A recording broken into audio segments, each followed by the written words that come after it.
आज की इस वीडियो को दिल थाम कर देखना, क्योंकि आज की इस एक ही वीडियो में हम इंग्लिश ग्रामर के जितने भी इम्पोर्टेंट वर्ड्स हैं, जितने भी इम्पोर्टेंट मॉडल वर्ब्स हैं, हेल्पिंग वर्ब्स हैं, उन सब को कवर करने वाले हैं। तो यदि आपसे हो सके तो आप नोट्स भी बना लेना साथ साथ में।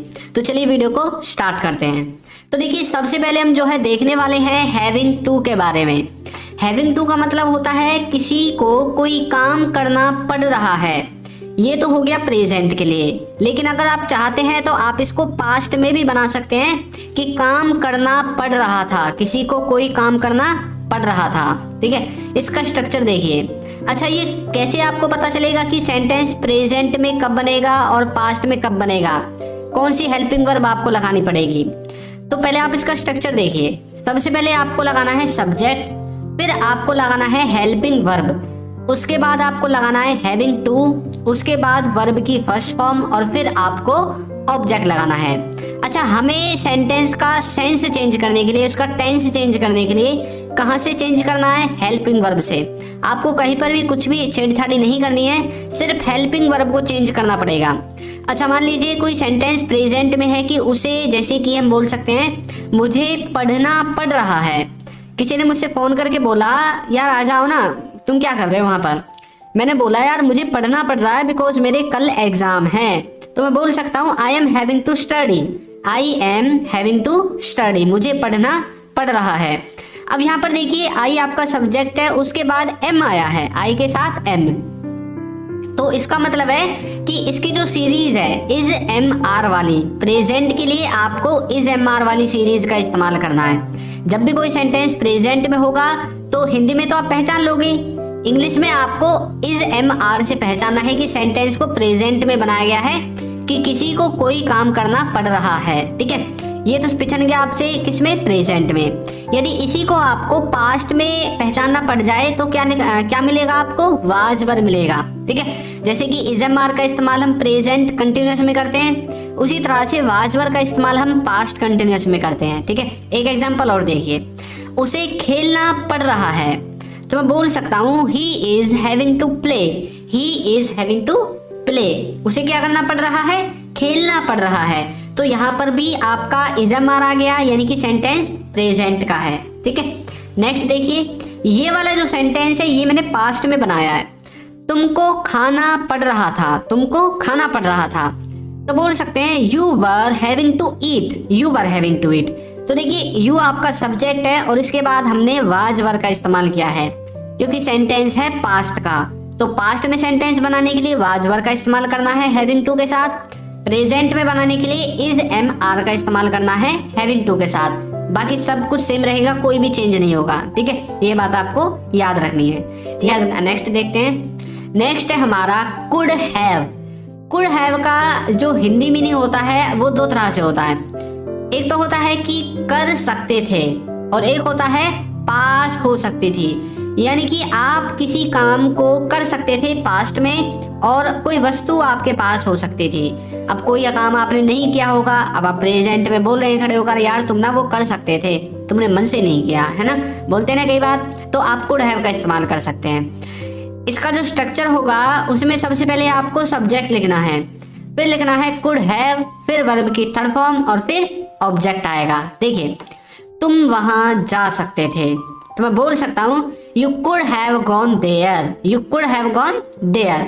तो तुम किसी काम को कर सकते थे पास्ट में, जैसे तुम वहां जा सकते थे, तुम खाना खा सकते थे, तुम सो सकते थे, तुम उसे ला सकते थे, तुम उसे पीट सकते थे, तुम उसे बता सकते थे। तो सब में आपको इसी तरह से बोलना है, सबसे पहले सब्जेक्ट, फिर कुड हैव और जो आपकी वर्ब है उसकी थर्ड फॉर्म आपको लगानी है। आपको एक चीज बता दूं, यदि कोई मॉडल वर्ब है और उसके साथ हैव आता है तो वर्ब की तीसरी फॉर्म वहां पर आती है। कौन सी फॉर्म? थर्ड फॉर्म वहां पर आती है, और उसके बाद जो भी आपका ऑब्जेक्ट वो आ जाता है। अब देखिए यहाँ पर गो की थर्ड फॉर्म गॉन आ गई है, तो ये तो हो गया कर सकते थे। अब देखिए नेक्स्ट, तुम्हारे पास कार हो सकती थी, पास हो सकती थी, कोई वस्तु आपके पास हो सकती थी, तो मैं बोल सकता हूँ you could have a car, you could have a car, आपके पास एक कार हो सकती थी। मैं ऐसा भी बोल सकता हूँ भाई आपके पास पैसे हो सकते थे, आपके पास बाइक हो सकती थी, घर हो सकता था, मकान हो सकता था, कोई भी चीज जो मैं चाहता हूँ कि भाई आपके पास हो सकती थी, तो आप कुड हैव के बाद उस वस्तु का नाम लिख सकते हैं। जैसे मैंने कार के बारे में बोला है, तो कार का आपने कुड हैव के बाद नाम लिख दिया। You could have a car, आपके पास एक कार हो सकती थी। लेकिन जब हमने कुड को लगाया तो इसका जो लेवल है, जो इस काम को होने की संभावना है, जो पॉसिबिलिटी है, वो कम हो जाती है। ये बात आपको याद रखनी है, ठीक है। नेक्स्ट देखिए, अबाउट टू। अबाउट टू का मतलब है करने वाले हैं, किसी काम को करने वाले हैं या फिर कोई काम करने वाले हैं। आप कोई काम करने वाले हैं, वहां पर आप अबाउट टू का इस्तेमाल कर सकते हैं। इसमें भी आप प्रेजेंट और पास्ट दोनों में बना सकते हैं, ठीक है। वही बात रहेगी, इजमार का इस्तेमाल प्रेजेंट में और वाजवर का इस्तेमाल पास्ट में आपको करना है। सबसे पहले सब्जेक्ट, फिर हेल्पिंग वर्ब, फिर अबाउट टू, वर्ब की पहली फॉर्म और फिर ऑब्जेक्ट आ जाएगा। देखिए कैसे, मैं आने वाला हूँ, मैं आने वाला हूँ, तो मैं बोल सकता हूँ I am about to come. तो मतलब कोई काम बस होने वाला है या फिर आप किसी काम को बस करने वाले हो, आप अबाउट टू का इस्तेमाल कर सकते हैं। अब जैसे मान लीजिए कि आप कहीं पर जा रहे हैं, शादी में जा रहे हैं, मान लीजिए मामा की लड़की की शादी में आप जा रहे हैं और वहां से फोन आ रहा है आपके मामा के वहां से कि भाई जल्दी आ जाओ, कहाँ हो। तो आपने बोल दिया हाँ हाँ I am about to come, मैं बस आने वाला हूँ, है ना, मैं बस पहुंचने वाला हूँ, I am just about to reach, ठीक है। तो इस तरह से आप अबाउट टू का इस्तेमाल कर सकते हैं। इसी को पास्ट में ले जाने के लिए आप जैसे बोलेंगे मैं आने वाला था, तो आप आई के साथ जो भी आपको वाज या वर जो भी आपका लगता है वो आप इस्तेमाल करके बना सकते हैं। वैसे आई के साथ वाज लगता है, ठीक है, ये बात आपको याद रखनी है। वह खेलने वाला है, तो बोल सकते हैं he is about to play, he is about to play. Next देखिए, तुम जाने वाले हो, तो मैं बोल सकता हूँ you are about to go, you are about to go, तुम जाने वाले हो। तो इस तरह से कोई किसी काम को करने वाला है, आप अबाउट टू का इस्तेमाल कर सकते हैं। करने वाला था तब भी अबाउट टू का इस्तेमाल होगा। अगर कहीं पर चेंज होगा तो हेल्पिंग वर्ब में होगा। इजमार आया है, इसके स्थान पर वाजवर आ जाएगा। जैसे मैं आने वाला था, आई वाज, आप लिख सकते हैं अबाउट टू कम। नेक्स्ट है, वह खेलने वाला था, तो पास्ट में ले गए तो वाज लिखेंगे। He was about to play, तुम जाने वाले हो, अब हमने बोलना है तुम जाने वाले थे। You were about to go, इस तरह से आप अबाउट टू का भी इस्तेमाल कर सकते हैं, ठीक है। नेक्स्ट है वुड हैव। वुड हैव का मतलब होता है कोई किसी के पास होगा, कोई वस्तु किसी के पास होगी, या कोई व्यक्ति किसी काम को कर चुका होगा, कोई व्यक्ति किसी काम को कर चुका होगा। देखिए, इसमें आपको सबसे पहले सब्जेक्ट लिखना है, फिर वुड के साथ हैव लिखना है, वर्ब की थर्ड फॉर्म लिखनी है और फिर ऑब्जेक्ट लिखना है। जैसे कि उसके पास पेन होगा, तो मैं बोल सकता हूँ he would have a pen, he would have a pen, उसके पास एक पेन होगा। आपको ऐसा लगता है कि भाई उसके पास ना पेन होगा, उसे जाकर ले लो आप, है ना। वह खेल चुका होगा, तो मैं बोल सकता हूँ he would have played, he would have played, वह खेल चुका होगा। वो देख चुके होंगे, तो बोल सकते हैं they would have seen, they would have seen. तो वुड हैव के साथ वर्ब की थर्ड फॉर्म आपको लगानी है और किसी वस्तु के बारे में बात करनी है तो हैव के बाद जो वुड हैव है उस वस्तु का नाम आपको लिख देना है, ठीक है। वह खेल चुका होगा, ही वुड हैव प्लेड। वो देख चुके होंगे, दे वुड हैव सीन। वो मतलब खा चुके होंगे, तो बोल सकते हैं दे वुड हैव ईटन। इस तरह से आपको बोलना है। अब जैसे उसके पास पेन होगा, उसके पास कार होगी, उसके पास घड़ी होगी, उसके पास पैसे होंगे, इन सब में आप वुड हैव के बाद उस वस्तु का नाम लिख सकते हैं जिसके बारे में आप बात कर रहे हैं कि वो उसके पास होगी, ठीक है। नेक्स्ट है हमारा इसमें कैन बी। कैन बी का मतलब होता है हो सकते हैं। कोई व्यक्ति कहीं पर हो सकता है, हो सकते हैं, या कोई चीज कुछ हो सकती है, आप वहां पर भी कैन बी का इस्तेमाल कर सकते हैं। आपको सबसे पहले सब्जेक्ट लिखना है, कैन बी लिखना है और फिर अदर वर्ड्स लिखने हैं। जैसे कि वह घर पर हो सकता है, तो आप बोल सकते हैं he can be at home, he can be at home. अब चाहे तो मे बी लगा सकते हैं, ही मे बी एट होम, वह शायद घर पर हो सकता है, ठीक है। मम्मी रसोई में हो सकती है, तो मैं बोल सकता हूँ mummy can be in kitchen, mummy can be in kitchen, या फिर मम्मी, मॉम, मदर, जो भी आपको बोलना है आप लिख सकते हैं, ठीक है। तो mummy can be in kitchen, ठीक है। तो इस तरह से आप कैन बी का इस्तेमाल कर सकते हैं। नेक्स्ट है हमारा इसमें विल बी। विल बी का जो हिंदी में मतलब होता है वो होता है कि कोई किसी काम को कर रहा होगा, लेकिन ये जो काम होगा ये फ्यूचर का होगा, अभी प्रेजेंट का नहीं है। आने वाले समय में कोई किसी काम को कर रहा होगा। स्ट्रक्चर में देखिए कंटिन्यूटी है, तो इसलिए वर्ब की फर्स्ट फॉर्म में आईएनजी आपको लगानी है और उससे पहले विल भी लगाना है। सब्जेक्ट ऑब्जेक्ट तो आगे पीछे होते ही रहते हैं, ये तो आपको याद रखनी है बात, ठीक है। वह खेल रहा होगा, ये अभी की बात नहीं है, ये आने वाले समय की बात है कि भैया आने वाले समय में वो खेल रहा होगा। तो बोल सकते हैं he will be playing, he will be playing, वो देख रहे होंगे। They will be watching, they will be watching, वो क्या कर रहे होंगे, देख रहे होंगे। तो कोई किसी काम को कर रहा होगा आने वाले समय में, आप आसानी से किसका इस्तेमाल कर सकते हैं बताइए, विल बी का। ठीक है, नेक्स्ट हमारा इसमें क्या है, देखिए नेक्स्ट है कुड।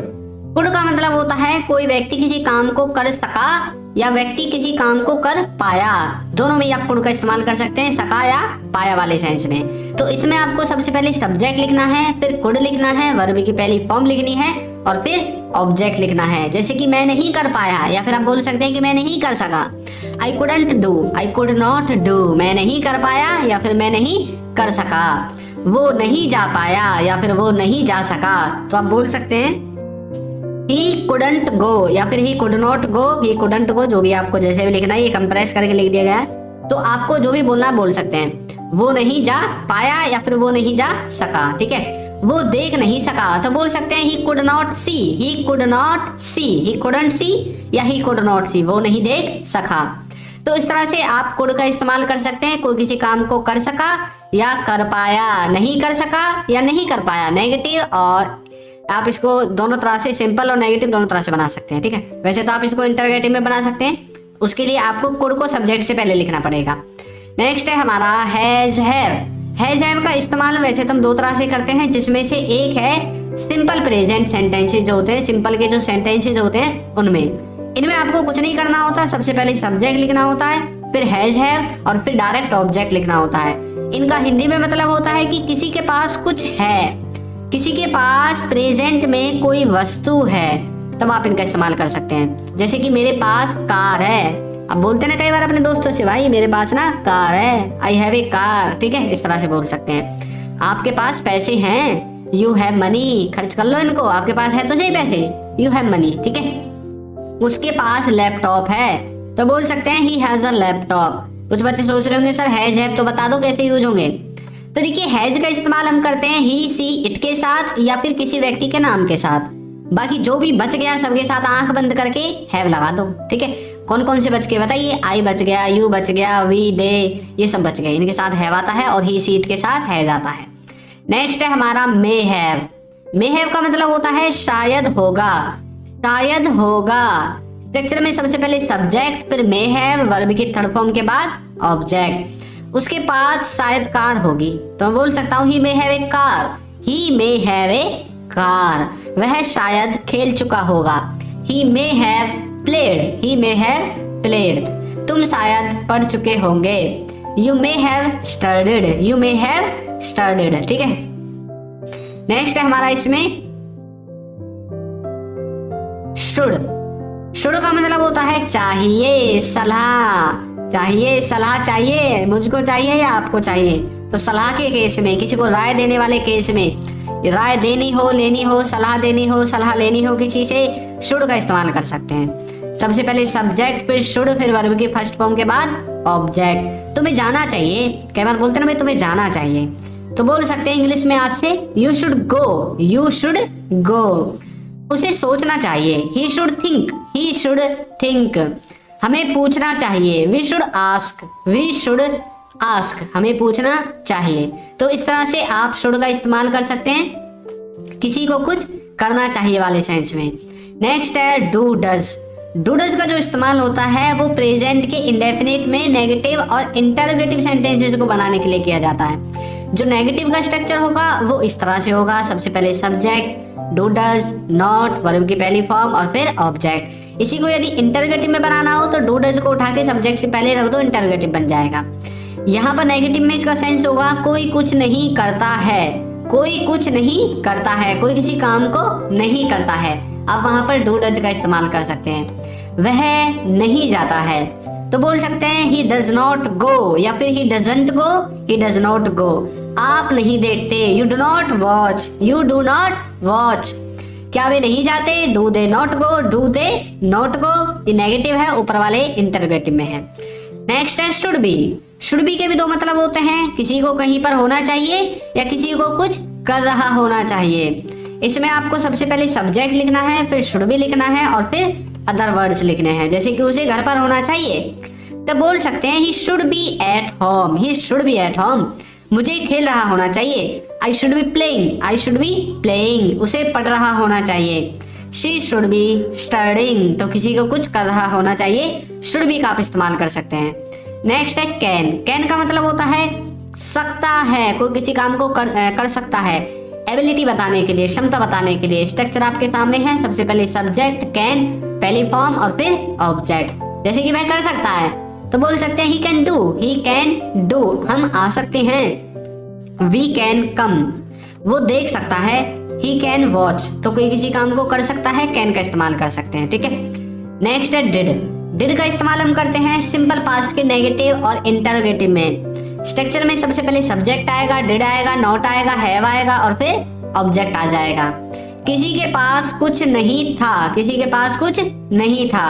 जैसे कि आप बोल सकते हैं मेरे पास कार नहीं थी, ठीक है, तो बोलोगे I did not have a car. वैसे तो आप इसको जो पास्ट इंडेफिनिट है उसमें भी कर सकते हैं, उसमें आपको हैव लगाने की जरूरत नहीं है। हैव के बाद वर्ब की फर्स्ट, ये हैव नहीं आएगा, इसके स्थान पर वर्ब की फर्स्ट फॉर्म आएगी, ठीक है। क्या आपके पास पैसे नहीं थे, did you not have money, ये इंटरोगेटिव का है। उसके पास पैसे नहीं था, he did not have money, इस तरह से बोल सकते हैं, ठीक है। नेक्स्ट है मस्ट बी, मस्ट का मतलब होता है जरूर। सबसे पहले सब्जेक्ट मस्ट बी और फिर अदर वर्ड्स। वह पक्का घर पर हो सकता है, तो बोल सकते हैं he must be at home, he must be at home, वह पक्का देख रहा होगा। He must be watching, he must be watching.